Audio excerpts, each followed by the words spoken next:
ವೀಕ್ಷಕರೇ, mild family YouTube ಚಾನಲ್ಗೆ ಸ್ವಾಗತ. ನಾನು ನಿಮ್ಮ ಮಂತೇಶ್ ಸರ್.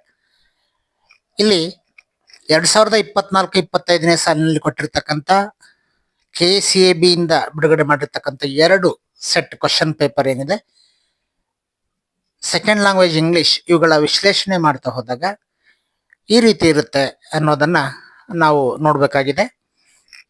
ಪ್ರೋಸ್ ಸೆಕ್ಷನ್ ಇಂದ ಹೀರೋ ಪಾಠ, 1ನೇ ಪಾಠ ಏನಿದೆ, ಇದರಲ್ಲಿ 1ನೇ ಕ್ವಶನ್ ಪೇಪರ್ನಲ್ಲಿ ಶಾರ್ಟ್ ಆನ್ಸರ್ 1 ಅಂದ್ರೆ 2 ಅಂಕದ ಪ್ರಶ್ನೆಯನ್ನು ಕೇಳಿದರೆ, 2 ಅಂಕದ 2ನೇ ಕ್ವಶನ್ ಪೇಪರ್ನಲ್ಲಿ ಒಂದು ಎಕ್ಸ್ಟ್ರಾಕ್ಟ್ ಕೇಳಿದರೆ 3 ಅಂಕದ್ದು. ಅದೇ ರೀತಿ there is a girl by the tracks 2ನೇ ಪಾಠ, ಇದರಲ್ಲಿ SA2 ಶಾರ್ಟ್ ಆನ್ಸರ್ 2 3 ಅಂಕದ ಒಂದು ಪ್ರಶ್ನೆಯನ್ನು ಕೇಳಿದರೆ, ಅದೇ 2ನೇ ಕ್ವಶನ್ ಪೇಪರ್ನಲ್ಲಿ ಒಂದು ಎಕ್ಸ್ಟ್ರಾಕ್ಟ್ ಅನ್ನ 3 ಅಂಕದ ಒಂದು ಎಕ್ಸ್ಟ್ರಾಕ್ಟ್ ಅನ್ನ ಕೇಳಿದ್ದಾರೆ. ಜೆಂಟ್ಲ್ಮ್ಯಾನ್ ಆಫ್ ರಿಯೋ ಅಂಡ್ ಮಿಡಿಯೋದಿಂದ 1ನೇ ಕ್ವಶನ್ ಪೇಪರ್ನಲ್ಲಿ ಎಕ್ಸ್ಟ್ರಾಕ್ಟ್ ಕೇಳಿದ್ದಾರೆ, 2ನೇ ಕ್ವಶನ್ ಪೇಪರ್ನಲ್ಲಿ 2 ಅಂಕದ ಒಂದು ಪ್ರಶ್ನೆ ಕೇಳಿದ್ದಾರೆ. ಇನ್ನು 4ನೇ ಪಾಠ ಡಾಕ್ಟರ್ BR ಅಂಬೇಡ್ಕರ್ ಪಾಠದಿಂದ 2 ಅಂಕದ ಒಂದು ಪ್ರಶ್ನೆಯನ್ನು ಕೇಳಿದ್ದಾರೆ. 1ನೇ ಕ್ವಶನ್ ಪೇಪರ್ನಲ್ಲಿ, 2ನೇ ಕ್ವಶನ್ ಪೇಪರ್ನಲ್ಲೂ ಕೂಡ 2 ಅಂಕದ ಒಂದು ಪ್ರಶ್ನೆಯನ್ನು ಕೇಳಿದ್ದಾರೆ. ದ ಕಾನ್ಸರ್ಟ್ ಪಾಠದಿಂದ 1ನೇ ಕ್ವಶನ್ ಪೇಪರ್ನಲ್ಲಿ 2 ಅಂಕದ ಪ್ರಶ್ನೆ ಕೇಳಿದ್ದಾರೆ. ಅದೇ ರೀತಿ 2ನೇ ಕ್ವಶನ್ ಪೇಪರ್ನಲ್ಲೂ ಕೂಡ 2 ಅಂಕದ ಒಂದು ಪ್ರಶ್ನೆ ಕೇಳಿದ್ದಾರೆ. ಇನ್ನ ಡಿಸ್ಕವರಿಯಿಂದ ಎಕ್ಸ್ಟ್ರಾಕ್ಟ್ ಬಂದಿದೆ 2 ಕ್ವಶನ್ ಪೇಪರ್ನಲ್ಲೂ. 7ನೇ ಪಾಠ ಕಲರ್ಸ್ ಆಫ್ ಸೈಲೆನ್ಸ್ ಇಂದ 1ನೇ ಕ್ವಶನ್ ಪೇಪರ್ನಲ್ಲಿ ಎಕ್ಸ್ಟ್ರಾಕ್ಟ್ ಕೇಳಿದ್ದಾರೆ, 2ನೇ ಕ್ವಶನ್ ಪೇಪರ್ನಲ್ಲಿ 3 ಅಂಕದ ಒಂದು ಪ್ರಶ್ನೆ ಕೇಳಿದ್ದಾರೆ.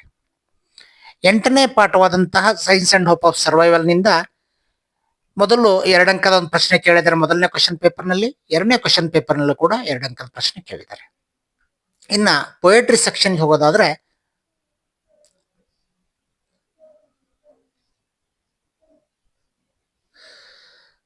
ಗ್ರಾಂಡ್ಮಾ ಕ್ಲೈಮ್ಸ್ ಅ ಟ್ರೀಯಿಂದ ನಮಗೆಲ್ಲ ಗೊತ್ತಿರೋ ಹಾಗೆ ಸಮ್ಮರಿ 2 ಪೇಪರ್ನಲ್ಲೂ ಕೂಡ ಸಮ್ಮರಿ ಕೇಳಿದ್ದಾರೆ. ಕ್ವಾಲಿಟಿ ಆಫ್ ಮರ್ಸಿಯಿಂದ ಮೆಮೊರೈಸೇಷನ್ ಇರುತ್ತೆ. ಐ ಆಮ್ ದ ಲ್ಯಾಂಡ್ ಇಂದ 1ನೇ ಕ್ವಶನ್ ಪೇಪರ್ನಲ್ಲಿ 3 ಅಂಕದ ಒಂದು ಪ್ರಶ್ನೆ ಕೇಳಿದ್ದಾರೆ, 2ನೇ ಕ್ವಶನ್ ಪೇಪರ್ನಲ್ಲೂ ಕೂಡ 3 ಅಂಕದ ಒಂದು ಪ್ರಶ್ನೆ ಕೇಳಿದ್ದಾರೆ. ದ ಸಾಂಗ್ ಆಫ್ ಇಂಡಿಯಾದಿಂದ ಆಪ್ಷನ್ ಇರುತ್ತೆ ಇಲ್ಲಿ ಸಮ್ಮರಿಗೆ, ಅದು 4 ಅಂಕದ ಒಂದು ಪ್ರಶ್ನೆ. ಮತ್ತೆ 2ನೇ ಕ್ವಶನ್ ಪೇಪರ್ನಲ್ಲಿ ಒಂದು ಎಕ್ಸ್ಟ್ರಾಕ್ಟ್ ಕೇಳಿದ್ದಾರೆ. ಅದರಲ್ಲಿ ಜಾಸ್ ಪೋಯಮ್ 2 ಇಂದ 2 ಅಂಕದ ಒಂದು ಪ್ರಶ್ನೆ ಕೇಳಿದ್ದಾರೆ 1ನೇ ಕ್ವಶನ್ ಪೇಪರ್ನಲ್ಲಿ. ಮತ್ತೆ ನೆಕ್ಸ್ಟ್ 4 ಅಂಕದ ಒಂದು ಪ್ರಶ್ನೆ ಕೇಳಿದ್ದಾರೆ ಸಮ್ಮರಿ, ಅಂದ್ರೆ ಆಪ್ಷನ್ಸ್ ಇರುತ್ತೆ. ಇದು 2ನೇ ಪ್ರಶ್ನೆ ಪತ್ರಿಕೆಯಲ್ಲಿ. ಇನ್ನು ಬ್ಯಾಲಡ್ ಆಫ್ ದಿ ಟೆಂಪೆಸ್ಟ್, ಇದರಲ್ಲಿ ಸಮ್ಮರಿ, ಇದು ಆಪ್ಷನ್ಸ್ ಇರುತ್ತೆ.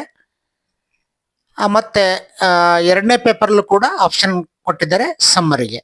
ಸೇಮ್ ಅಂದ್ರೆ ಬ್ಯಾಲಡ್ ಆಫ್ ದ ಟೆಂಪೆಸ್ಟ್ ಇಂದ ನಾವು ಸಮ್ಮರಿ ಮಾತ್ರ ಓದ್ಕೊಂಡ್ರೆ ಸಾಕು ಅಂತಕ್ಕಂಥದ್ದು. ನೆಕ್ಸ್ಟ್ ದ ಬ್ಲೈಂಡ್ ಬಾಯ್ ಇಂದ ನಮ್ಗೆಲ್ಲ ಗೊತ್ತಿರೋ ಹಾಗೆ ಮೆಮೊರೈಸೇಷನ್ ಇರುತ್ತೆ. Off to outer space tomorrow morning ಇಂದ 1ನೇ ಕ್ವಶನ್ ಪೇಪರ್ನಲ್ಲಿ ಒಂದು ಎಕ್ಸ್ಟ್ರಾಕ್ಟ್ ಕೊಟ್ಟಿದ್ದಾರೆ, 2ನೇ ಕ್ವಶನ್ ಪೇಪರ್ನಲ್ಲಿ 2 ಅಂಕದ ಒಂದು ಪ್ರಶ್ನೆ ಕೊಟ್ಟಿದ್ದಾರೆ. ಅಂದ್ರೆ ಇವುಗಳಿಂದ ನಾವು ತಿಳ್ಕೊಬೇಕಾಗಿರೋದೇನಂದ್ರೆ, ಯಾವುದನ್ನೇ ಕೂಡ ಇಂಥ ಪಾಠದಿಂದ 2 ಅಂಕದ್ದೇ ಬರುತ್ತೆ, 3 ಅಂಕದ್ದೇ ಬರುತ್ತೆ ಅಂತ ನಾವು ಒಂದನ್ನು ಓದ್ಕೊಂಡು ಮಕ್ಕಳಿಗೆ ಸುಲಭವಾಗಿ ಕಲಿಸೋ ಹಾಗಿಲ್ಲ. ಅದನ್ನು ಓದ್ಕೋಬೇಕು, ಇದನ್ನು ಓದ್ಕೋಬೇಕು, ಎಲ್ಲಾ ಟೈಪ್ ಆಫ್ ಕ್ವಶನ್ಸ್ ಅನ್ನ ಮಕ್ಕಳು ಓದ್ಕೋಬೇಕು ಅಂತ ನಾವು ಅವ್ರಿಗೆ ಹೇಳ್ಬೇಕಾಗುತ್ತೆ ಅಂತಕ್ಕಂಥದ್ದು. ಅದೇ ರೀತಿ ಇನ್ನ ಸಪ್ಲಿಮೆಂಟ್ ರೀಡಿಂಗ್ ಇಂದ ನಮ್ಗೆಲ್ಲ ಗೊತ್ತಿರೋ ಹಾಗೆ 2 ಅಂಕದ ಪ್ರಶ್ನೆಗಳು ಬರ್ತವೆ. 4 ಪಾಠದಲ್ಲಿ 2 ಅಂಕದ ಪ್ರಶ್ನೆಗಳು. ಅದರಲ್ಲಿ ಆಪ್ಷನ್ 1 ಮತ್ತು 2ನೇ ಪಾಠಕ್ಕೆ ಆಪ್ಷನ್, 3 ಮತ್ತು 4ನೇ ಪಾಠಕ್ಕೆ ಆಪ್ಷನ್ ಯಾವ್ದಾದ್ರು ಒಂದು ಬರೆಯೋದಿರ್ತದೆ. ಅಲ್ಲೇನಂತ ವ್ಯತ್ಯಾಸಗಳು ನಮ್ಗೆ ಕಂಡು ಬರಲ್ಲ. ಆದ್ರೆ ಪಾರ್ಟ್ 1 ನಲ್ಲಿ ಅಂದ್ರೆ ಪ್ರೋಸ್ ಮತ್ತು ಪೊಯೆಟ್ರಿನಲ್ಲಿ ಬಹಳಷ್ಟು ವ್ಯತ್ಯಾಸಗಳನ್ನ ನಾವು ನೋಡ್ತೀವಿ. ಹಾಗಾಗಿ ಒಂದೇ ರೀತಿಯ ಪ್ರಶ್ನೆಗಳಿಗೆ ನಾವು ಕಲಿಸ್ದೇನೆ ಎಲ್ಲಾ ರೀತಿಯ ಪ್ರಶ್ನೆಗಳನ್ನು ಇದನ್ನ ನೋಡ್ಕೊಂಡು ಗಮನದಲ್ಲಿಟ್ಕೊಂಡು ನಾವು ಕಲಿಸ್ಬೇಕಾಗಿದ್ದು ಅವಶ್ಯ ಇದೆ ಅಂತ ಅನ್ನೋದನ್ನ ಹೇಳ್ತಾ ಎಲ್ಲರಿಗೂ ವಂದನೆಗಳನ್ನ ಅರ್ಪಿಸ್ತೇನೆ. Thank you for watching.